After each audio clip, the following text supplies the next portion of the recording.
어제 3.15 의거 제66주년 기념식이 있었습니다. 1960년 3월 15일 마산 시민과 학생들이 이승만 독재정권의 부정선거에 맞서 싸운 용기 있는 행동의 날이었습니다. 기념식에서 이재명 대통령이 하신 말씀처럼 저절로 오는 민주주의도 없고 저절로 지켜지는 민주주의도 없다는 사실을 보여준 마산에서 시작된 시민들의 외침은 4.19 혁명으로 이어지며 대한민국 민주주의의 큰 전환점을 만들었습니다. 한 사람의 용기가 또 다른 사람의 용기를 만들며 민주주의 역사를 바꿔냈습니다. 더불어민주당은 국가 권력에 의해 큰 아픔을 겪으신 3.15 의거 유공자와 유가족 여러분들의 희생을 결코 잊지 않겠습니다. 3.15 의거 4.19 혁명의 숨은 참여자들까지 끝까지 찾아내고 합당한 예우를 다하겠다는 대통령의 말씀이 참으로 감격스럽습니다. 더불어민주당이 함께 노력하겠습니다. 불의에 저항한 숭고한 정신을 기억하며 책임을 다하겠습니다.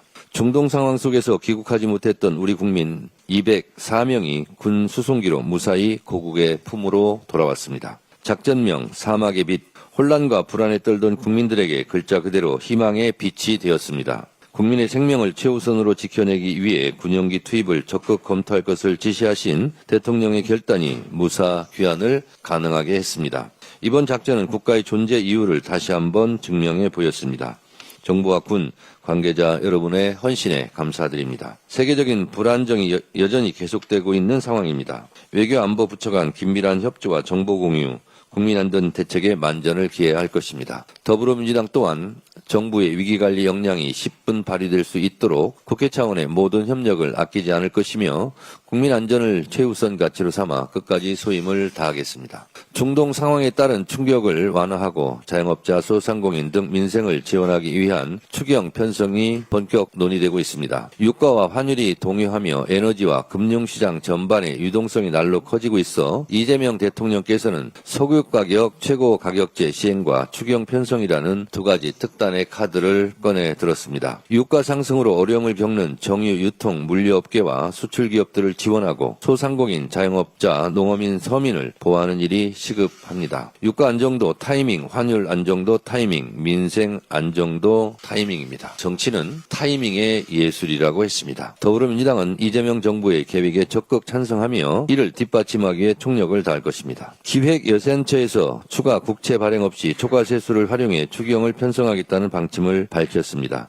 재정 건전성에 영향을 미치지 않으면서도 우리 경제와 민생 안정을 위한 지원이 충분히 가능하다는 뜻입니다. 민생에는 여야가 따로 없습니다. 선거용 혈세 살포라는 등의 국민의힘 망언은 국민을 아주 우습게 여기는 발언입니다. 경제와 민생을 살리기 위한 정부의 노력을 여의도 문법으로 곡해하지 말고 적극 동참하기 바랍니다. 사실 GDP 대비 국가 부채율은 우리는 OECD 국가 중에서 상당히 양호한 편입니다. 국채를 발행해서 추경을 하자는 것도 아니고 세수가 늘어날 것을 예상해서 추경을 편성하자는 것에 대해서 반대하는 것은 국민의힘이 윤석열 검찰 독재 정권 때 3년 동안 했던 버릇을 그대로 지금 답습하고 있는 것입니다. 세금이 많이 거칠 것 같아서 더 늘어날 것 같아서 지금 당장 필요한 민생에 투여하겠다는 것에 대해서 반대한다면 그러면 지금 중동 상황으로 어려워진 민생 경제에 나 몰라라 하겠다는 것인데 그게 야당의 태도인지 다시 묻고 싶습니다. 지금처럼 대외 여건이 복잡한 때일수록 국회가 나서서 경제와 민생 전반에 미칠 충격을 줄이기 위해 방파제 역할을 다해야 합니다. 관계부처에서는 추경 소요 규모를 신속히 파악해 최대한 빨리 추경안을 마련해 주시기 바랍니다. 국회도 정부의 추경안이 제출되는 즉시 심사에 착수하겠습니다. 역대 가장 빠른 추경안 처리가 작년 5월이었는데 국회에 제출된 지 10일 만에 이루어졌습니다. 이번에도 최대한 속도를 내서 이 기록을 깰 수 있도록 이를 통해 역대 가장 빠르게 추경 집행이 되고 민생이 안정될 수 있도록 만전을 다하겠습니다. 누차 말씀드리지만 검찰개혁은 이재명 정부와 민주당의 깃발이자 상징입니다. 법조항 하나하나도 중요하고 수사와 기소의 분리라는 대원칙을 지키는 것도 중요합니다. 검찰개혁은 여타의 다른 개혁과는 질적으로 다른 상징성을 갖고 있습니다. 검찰개혁을 입에 올리면 자연스럽게 우리는 고 노무현 대통령의 죽음이 떠오릅니다. 검찰개혁은 70년간 검찰이 무소불위로 휘둘렀던 권력을 민주주의의 원칙에 맞게 재배치하자는 것입니다. 이것은 당연한 민주주의의 원리입니다. 검찰개혁은 70년 넘게 수사권, 기소권, 영장 청구권, 집행권 등 수사 개시권, 수사 지휘권, 수사 종결권 등 모든 권력을 가지고 무소불위의 독점 권력을 휘둘러온 검찰 권력을 민주주의의 원칙에 맞게 권력 분산과 견제와 균형의 원리를 적용하자는 것입니다. 절대 독점은 절대 부패합니다. 검찰개혁의 원칙이 지켜질 수 있도록 당정청이 심도 있게 조율하고 있습니다. 지난 토요일 고 이해찬 대표님의 전 총리님의 49제였습니다. 저도 추도사를 했습니다. 고 이해찬 총리의 말씀처럼 진실하고 성실하고 절실한 마음으로 빠른 시간 안에 결과물을 내올 수 있도록 다하겠습니다. 이어서 한병도 원내대표가 발언을 이어가는데요. 이재명 대통령의 조폭 연루설, 가짜뉴스, 기름값 안정, 그리고 추경에 대한 내용이 알차게 들어있으니 끝까지 시청해주세요.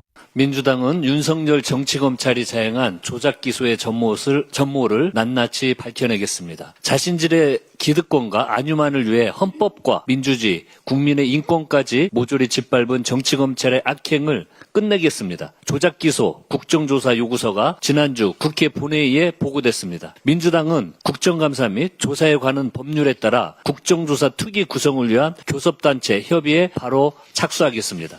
최대한 신속하게 국정조사 특별위원회를 구성하고 조사 계획서를 확정한 뒤 19일 본회의 처리를 추진하도록 하겠습니다. 조작기소 진상규명에 대한 국민의 요구가 대단히 큽니다. 계획의 시간을 낭비해서는 안 됩니다. 더불어민주당은 대장동 위례 사건, 쌍방울 대북송금 사건, 문재인 정부의 부동산 통계 조작 사건, 서해 공무원 피격 사건 등 국정조사 계획서를 통과시켜 윤석열 정치검찰의 7대 조작기소 의혹 사건의 진실을 철저히 밝혀내도록 하겠습니다. 이재명 대통령을 겨냥한 조폭 연루 20억 상납이라는 비열한 기획 사기극이 진실의 단죄로 마침표를 찍었습니다. 2021년 10월 18일 있었던 경기도 현장 국정감사 전날로 바로 가보겠습니다. 당시 국민의힘 소속 행정안전위원회 위원들은 내일이면 이재명 끝난다, 핵폭탄 터진다 자신만만했습니다. 그 핵폭탄이었던 것이 바로 김용판 의원이 질의 순서까지 바꿔가며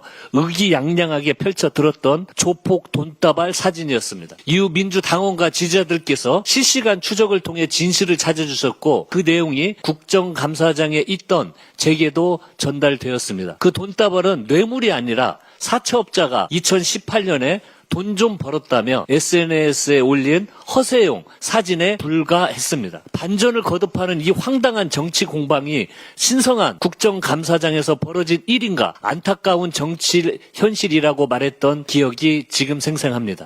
2021년 국정감사의 가장 어이없는 한 장면으로 남아 있습니다. 이재명 당시 지사님도 이런 코미디가 없다고 일관했음에도 당시 모든 언론이 이 가짜 의혹을 역대급 특보인 양 24시간 내내 쏟아냈습니다. 더 황당한 점은 이후에 검찰 행태였습니다. 이 명백한 허위사실 유포에 대해 제보자를 믿었을 것이라며 장영하 씨를 불기소 처분하며 면죄부를 주려 했습니다. 우리 민주당이 끝까지 포기하지 않고 제기한 재정신청을 법원이 인용한 뒤에야 비로소 단죄가 시작될 수 있었습니다. 대법원은 지난 12일 장영하 변호사에게 징역경료 유죄를 확정했습니다. 이재명 대통령을 향해 조폭 연루라는 주홍 글씨를 새기려 한 이 추악한 농단은 이제 사법부의 망치 아래 영원히 폐기되었습니다. 가짜뉴스로 인격 살인을 자행한 메신저 장영하와 그 공범인 국민의힘은 이제 진실 앞에 고개 숙여야 합니다. 사실 확인 없는 무책임한 보도는 흉기보다 무섭습니다. 더불어민주당은 가짜뉴스와 민주주의를 파괴하는 무기가 되지 못하도록 강력한 제도적 장치를 마련하겠습니다. 정부가 지난 13일 석유 제품 최고 가격제를 시행한 이후 기름값이 뚜렷한 안정세를 유지하고 있습니다. 최고 가격제 시행 전 리터당 2,000원을 넘기도 했던 휘발유 값은 현재 1,800원대로 떨어졌습니다. 정말 다행입니다. 예산 당국이 주말도 반납한 채 고유가 대비와 서민 취약계층 지원을 위한 민생 추경 편성에 박차를 가하고 있습니다. 하지만 국민의힘은 이 절박한 민생 추경을 두고 지방선거를 앞둔 매표 추경이라는 낡은 정쟁 프레임을 또 씌우고 있습니다. 분명히 밝힙니다. 이번 추경은 중동 사태라는 예기치 못한 외부 충격으로부터 직격탄을 맞을 소상공인과 농어민, 서민들을 보호하기 위한 정밀 타깃형 민생 방패입니다. 이미 등유와 경유 가격이 단기간에 리터당 200, 300원씩 폭등해 어민들은 조업을 포기할